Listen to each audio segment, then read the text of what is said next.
नमस्कार दोस्तों, आप सभी का स्वागत है हमारे चैनल में। दोस्तों, हाल के आंकड़े मीडिया रिपोर्ट्स की बात करें तो ये कहते नजर आते हैं कि वैश्विक सैन्य भंडारों में हथियारों की संख्या एक बार फिर से बढ़ती जा रही है।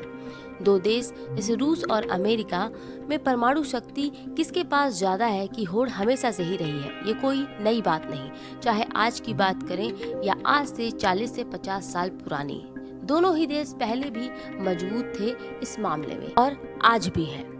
वहीं एक अनुमान के हिसाब से अब दूसरे देशों पर नजर डालें, जैसे कि भारत, चीन, उत्तर कोरिया, पाकिस्तान और यूनाइटेड किंगडम।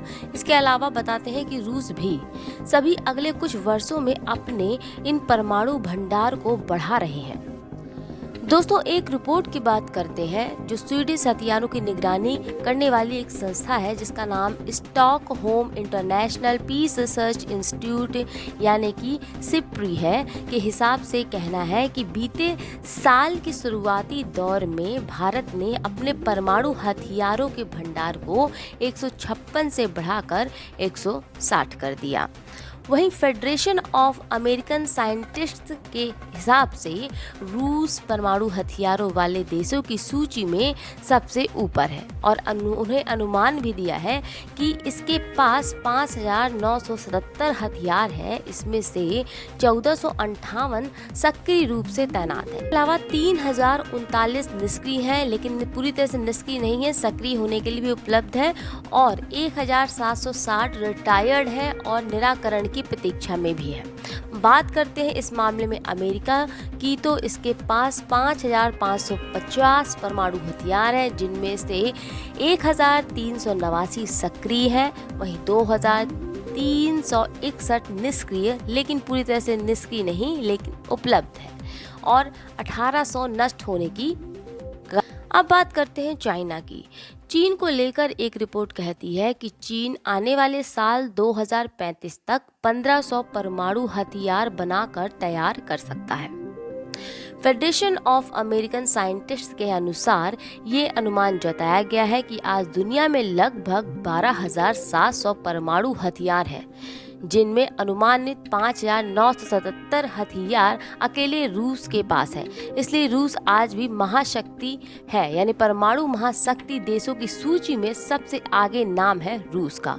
और ध्यान देने की बात की है कि उन देशों की संख्या में वृद्धि पर भी विचार किया जाना चाहिए जो 30 से 40 साल पहले परमाणु शक्ति जिनके पास नहीं थी। तो ये थे हाल फिलहाल में परमाणु शक्ति के बारे में जो रिपोर्ट्स है वो क्या बयां कर रही हैं उसको बताना।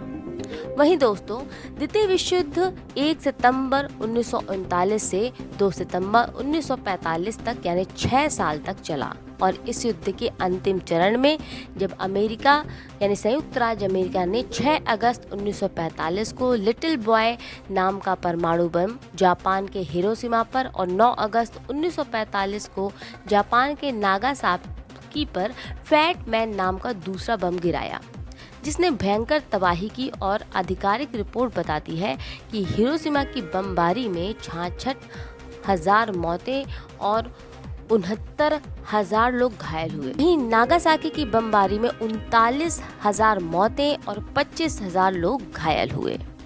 तो दोस्तों, कुल मिलाकर द्वितीय विश्व युद्ध ही वो समय था जब हिरोशिमा और नागासाकी को बमबारी का निशाना बनाया गया, जिसमें लोगों को इनकी ताकत का अनुमान लगते देर नहीं लगी कि ये परमाणु शक्ति मजाक नहीं बल्कि विनाश है।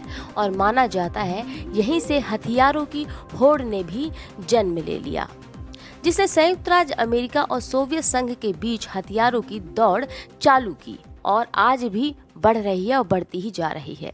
इसके बाद परमाणु को लड़ाई के अंतिम हथियार के रूप में देखा जाने लगा। वहीं मीडिया रिपोर्ट्स की बात कर लेते हैं तो 1986 में दोनों देशों के बीच परमाणु हथियारों की जो दौड़ थी वो अपने सबसे चरम पर थी। कहते हैं उस दरमियान सोवियत संघ के पास 40,000 से ज्यादा परमाणु हथियार थे और वहीं संयुक्त राज्य अमेरिका के पास 23,000 थे। आज भी इन दोनों देशों के पास दुनिया भर के सभी परमाणु हथियारों का 90% हिस्सा है। तो दोस्तों ये थी एक चर्चा कि कैसे न्यूक्लियर हथियारों की होड़ ने जन्म लिया इसको लेकर। उम्मीद करते हैं आपको इन्फॉर्मेशन अच्छी लगी होगी। फिर मिलेंगे नई खबरों के साथ, इजाजत दें, नमस्कार।